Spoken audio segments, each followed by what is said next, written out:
வணக்கம். அழகுக்கும் மலருக்கும் ஜாதி இல்லை, நெஞ்சில் ஆசைக்கும் உறவுக்கும் பேதமில்லை, இரவுக்கு பகலிடம் கோபமில்லை, இந்த ஏழையின் காதலில் பாவமில்லை. இந்த பாட்டு பெரும்பாலும் எல்லாரும் கேட்டிருப்போம். இதே மெட்டுல அச்சஸ்ல இன்னொரு பாட்டு இருக்கு தெரியுமா? அது என்ன பாட்டு தெரியுமா?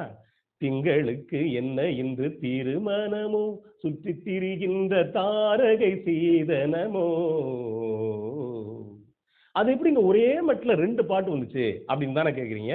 இது மெட்டு மாறி போன கதை. அப்படி மெட்டு மாறி போனதுனால பல சங்கடங்கள் வந்துச்சு, பல சிரமங்கள் வந்துச்சு. அது என்ன அப்படின்னு தான் பார்க்க போறோம். ரெண்டு பாட்டுமே மெல்லிசை மன்னர் எம்.எஸ். விஸ்வநாதனுடைய பாட்டு. ஒரு பாட்டு பூஜைக்கு வந்த மலர் படத்துல கவிஞர் மாயவநாதன் எழுதி ஏ.எல். ராகவன், எஸ். ஜானகி ரெண்டு பேரும் சேர்ந்து பாடின திங்களுக்கு என்ன இங்கு திருமணமோ அப்படிங்கிறது. திங்களுக்கு என்ன இன்று திருமணமோ. இந்த பாட்டு பாட்டானுச்சு, வெளிவந்துச்சு, ஆனா படத்துல வரல. இன்னொரு பாட்டு அப்படிங்கிறது கவியரசர் கண்ணதாசன் எழுதி பி.பி. சீனிவாஸ், எஸ். ஜானகி ரெண்டு பேரும் பாடின பாட்டு நெஞ்சம் மறப்பதில்லை படத்துல இருந்து. அழகுக்கும் மலருக்கும் ஜாதி இல்லை, நெஞ்சில் ஆசைக்கும் உறவுக்கும் பேதம் இல்லை. உங்களுக்கு தெரியும், அழகுக்கும் மலருக்கும் ஜாதி இல்லை அப்படிங்கிற பாட்டு. அதாவது அந்த காலகட்டம் அப்படிங்கிறது எப்படின்னா இசையுடைய பொற்காலம். ஏன் இசையுடைய பொற்காலம் அப்படின்னு சொல்றேன் அப்படின்னா, இன்னைக்கு மாதிரி அவங்கவுங்க அங்க இருந்து பண்றது இல்லை, ஒரே இடத்துல இருந்து எல்லாரும் பண்ணுவாங்க. அப்ப மெல்லிசை மன்னர் மெட்டை வாசிச்சாரு அப்படின்னா பக்கத்துல அந்த இசை குறிப்பு எடுக்கிறதுக்கு ஒருத்தர் இருப்பார். எடுக்கிறவங்க என்ன பண்ணிட்டாரு அப்படின்னா ரெண்டு குறிப்பு எடுப்பாங்க தேவை கருதி. இந்த ரெண்டு குறிப்பை ரெண்டு பாடலாசிரியருக்கு போயிடுச்சு. அதனால வந்தவன அப்படின்னு வச்சுங்களேன். அதுலயும் கவியரசர் கண்ணதாசன் எழுதுனது ஒரு வகை, ரெண்டுமே காதல் பாட்டு தான். அது ஒரு பக்கம், மாயவநாதன் எழுதுனது ஒரு வகை. இப்ப மாயவநாதன் எழுதின பாட்டு எப்படி இருக்கும்னா அது முழுக்க முழுக்க ஒரு பக்கம் சங்க இலக்கிய மாதிரி ஒரு பக்கம் பண்ணியிருப்பாரு. கவியரசர் கண்ணதாசன் அதே மாதிரி முழுக்க முழுக்க சங்க இலக்கிய மாதிரி தான் பண்ணியிருப்பாரு. ரெண்டுக்கும் நிறைய வேறுபாடுகள் இருக்கும். அதுல இங்க இந்த அழகுக்கும் மலருக்கும் ஜாதி இல்லை இருக்குல்ல, அது பாத்தீங்கன்னா குதிரை வண்டி ஓடுறது மாதிரியான அந்த வடிவத்துல பண்ணியிருப்பாரு. ஏன் அப்படின்னா அந்த பாட்டு காட்சியில குதிரை வண்டி வரும். ஆனா இந்த பாட்டை கவனிச்சு பாத்தீங்கன்னா அப்படி இல்லாம யதார்த்தமான காதல் பாட்டா பண்ணிருப்பாரு மெல்லிசை மன்னர் எம்.எஸ். விஸ்வநாதன். இப்ப அந்த பாட்டு நம்ம பல்லவியை பார்த்திருப்போம். எதுக்கு? அழகுக்கும் மலருக்கும் ஜாதி இல்லை அப்படின்னு. இந்த பல்லவியில இல்லை இல்லை இல்லை இல்லைன்னு போட்ட கவியரசர் கண்ணதாசன் அடுத்து சரணத்துல உண்டு உண்டு உண்டு உண்டுன்னு போட்டிருப்பார். ஒரு மாலையில் பலவித மலர் உண்டு, அந்த ஒரு மனத்துக்குள் 1000 நினைவுண்டு அப்படின்னு இருப்பாரு. அடுத்த இன்னொரு இடம் ரொம்ப அழகா வச்சிருப்பாரு. இந்த நெஞ்சினிலும் போர் நிழலுண்டு, அதில் நீல பூவிழி மயிலுண்டு. இந்த வாரியை மட்டும் நினைச்சு பாருங்களேன். இந்த நெஞ்சினிலும் ஒரு நிழல் உண்டு, அதில் நீல பூவிழி மயில் உண்டு அப்படின்னா அந்த காட்சி கற்பனை தாண்டி விரிஞ்சுக்கிட்டே போகும். அதுக்கடுத்து பெண் சொல்லுவாங்க, எந்த தோட்டத்திலும் ஒரு துணையுண்டு அப்படிங்கல. இன்னொரு பக்கம் மீனாட்சியை ஞாபகம் கொடுத்துப்பாரு கவியரசர் கண்ணதாசன். என்ன தெரியுமா? எந்த தோள்களிலும் ஒரு கிளியுண்டு அப்படின்னு ஒரு ஆண் சொல்றது மாதிரி போட்டிருப்பாரு. அடுத்த சரணத்தை நீங்க கேட்டுக்குங்க.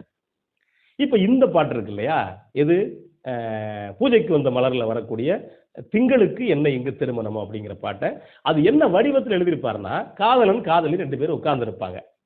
மாயவநாதன் எப்படி பண்ணியிருப்பாருன்னா காதலன் காதலியே சீன்றான். என்ன அப்படின்னா நிலவு வந்திருக்கு, நிலவு பார்த்த உடனே சொல்றான், இந்த நிலவு இருக்கே அது எப்படிப்பட்டது தெரியுமா அப்படிங்கல இவ கோபம் ஆயிடுறான். ஓ, நான் பழைய காதலி, இவ உனக்கு புது காதலியா அப்படிங்கிற. இல்ல உனக்கு தான் அந்த பேரு அப்படிங்கல. ஓ, அவள்ல கலங்கம் இருக்கு, என்கிட்ட கலங்கம் இருக்கா, நான் ரொம்ப சுத்தமானவல்ல அப்படிங்கல. ரெண்டு பேரும் மறுபடியும் இந்த சீண்டெல்லாம் முடிஞ்சு சந்தோஷமா இருக்காங்க. அந்த வகையில எழுதியிருப்பாரு. திங்களுக்கு என்ன இங்கு திருமணமோ, சுற்றி திரிகின்ற தாரகை சீதனமோ, பொங்கி வரும் மலைகளில் முதலிரவோ, வண்ண பூவோடு மாவிலை தோரணமோ அப்படின்னு ஆண் பாடுவான்.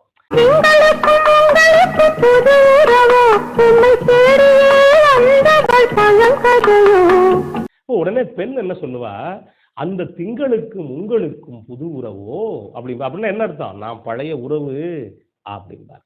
இப்ப சரணத்துல ரொம்ப அழகா சொல்லியிருப்பாரு, அந்த திங்களும் உனக்கிட்ட பெயர் அல்லவோ, நூரை பொங்கிடும் அலை உந்தன் குழல் அல்லவோ, நான் தங்கிடும் இடம் முந்தன் மனமல்லவோ என்னை தனியே பிரிப்பது பிழையல்லவோ, என்னை தனியே பிரிப்பது பிழையல்லவோ. அப்படி போகும். இந்த பாட்டையும் நீங்க முழுசா கேளுங்க. ரெண்டுமே இலக்கிய தரத்தோட அவ்வளவு அழகான பாடல்கள். சரி, இதுக்குள்ள என்ன நடந்துச்சு அப்படின்னா, நான் சொன்னேன் இல்லையா, முதலா நெஞ்சம் மறப்பதில்லையில வரக்கூடிய அழகுக்கும் மலருக்கும் ஜாதி இல்லை இந்த பாட்டை பதிவு பண்ணிட்டாங்க. அதுக்கு அடுத்து இந்த பாட்டை பதிவு பண்றாங்க. என்னன்னா, ரெண்டு பாட்டையுமே பாடினது ஜானகி அம்மா. ஜானகி அம்மா திங்களுக்கு பாட்டு பாடிக்கிட்டே இருக்கும்போது இவங்களுக்கு ஒரு யோசனை இருக்கு, இந்த மாதிரி பாட்டு ஏற்கனவே பாடியிருக்கமே, இப்படி ஒரு பாட்டு ஏற்கனவே பாடியிருக்கமே அப்படின்னு யோசிக்கிறாங்க. யோசிச்சவங்க பாடி முடிச்சுட்டு சொல்லிக்கிட்டு இருக்காங்க, ஏற்கனவே சாருடைய பாட்டுல இப்படி ஒரு பாட்டு பாடியிருக்கேனே அப்படிங்கிற ஞாபகப்படுத்தி நெஞ்ச மறப்பதில்லை பாடியிருக்கேன் அப்படிங்கிறாங்க. இது மெல்லிசை மன்னருக்கு தெரிய வருது. தெரிய வந்தா என்ன செய்யறாரு அப்படின்னா, அடுத்து அந்த பாட்டை கொண்டு வர சொல்லி ரெண்டு பாட்டையும் போட்டு கேட்கிறாரு. இவங்க போயிட்டாங்க. இதுக்கு நடுவுல என்ன நடந்து போச்சு அப்படின்னா, இந்த திங்களுக்கு என்ன இங்க திரும்ப நம்ம பாட்டு இருக்குல்ல, அதை ஜம்போ வடிவத்துல பதிவு பண்ணி இலங்கைக்கு போயிருது. அப்பெல்லாம் ஒரு பாட்டு வெளிவருது அப்படின்னா முதலா இலங்கை வானொலி ஒளிபரப்புவாங்க. அப்புறம் தான் நம்ம அகில இந்திய வானொலி நிலையத்துக்கு வரும். அப்ப யதார்த்தமா பாக்குற மெல்லிசை மன்னர் முக்தா சீனிவாசனை கூப்பிடுறாரு. அவர் தான் இந்த படத்துடைய இயக்குனர். அதாவது எதிர்பாராத விதமா ஒரு விஷயம் நடந்து போச்சு. என்ன அப்படின்னா, கிட்டத்தட்ட ரெண்டு பாட்டுமே ஒரே மெட்டு வகையில இருக்கு. அது எனக்கு பெரிய சங்கடத்தை ஏற்படுத்திடும். யோசிக்காம நடந்த விஷயம். அதனால அந்த பாட்டு முதல்ல பதிவு பண்ணது எது, நெஞ்ச மறப்பதில்லை. அதனால அது இன்னொன்னு அவங்க ஷூட்டும் போயிட்டாங்க. அதனால அது அப்படியே இருக்கட்டும். இந்த பாட்டை நீங்க கொஞ்சம் ஒதுக்கி வைங்க. இதுக்கு பதில் வேற ஒரு பாட்டு நான் உங்களுக்கு பண்ணி தர்றேன். அதுக்கான செலவை நானே ஏத்துக்கிறேன் அப்படின்னு மெல்லிசை மன்னர் எம்.எஸ். விஸ்வநாதன் சொல்லிடுறாரு. ஆனா என்ன அப்படின்னா, எதிர்பாராத விதமா இது முக்தா சீனிவாசனுக்குமே தெரியாது இப்படி ஒன்று நடந்திருக்கு அப்படின்னு. பாட்டு அங்க போய் அது ஒளிபரப்பாக ஆரம்பிச்சிருச்சு. ஒளிபரப்பானது பின்னாடி மெல்லிசை மன்னர் எம்.எஸ். விஸ்வநாதனுக்கு தெரியுது. அவர் கொஞ்சம் சங்கடப்படுறாரு. ஆனா சங்கடத்துக்கு ரெண்டு பேருமே பொறுப்பு இல்லை அப்படின்னு வச்சுக்கங்களேன்.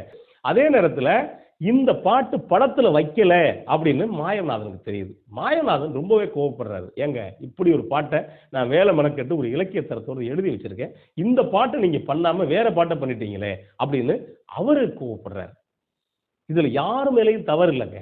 நீங்க இசைக்குறிப்பு படி எடுத்தாருல, அவரு கொஞ்சம் கவனக்குறைவா எடுத்ததுடைய விளைவு இவ்வளவு விஷயங்கள் வந்துருச்சு. ஆனா ரெண்டு அழகான பாடல் கிடைச்சிருக்கு. ரொம்ப உத்து கவனிச்சா மட்டும்தான் இது ஒரே மெட்டு அப்படின்னு தெரியும். ஆனா கூட ரெண்டுமே தேன் மாதிரி எப்பவுமே மனசுல இனிக்கக்கூடிய பாடல்கள். ரெண்டையும் கேளுங்க. நன்றி, வணக்கம்.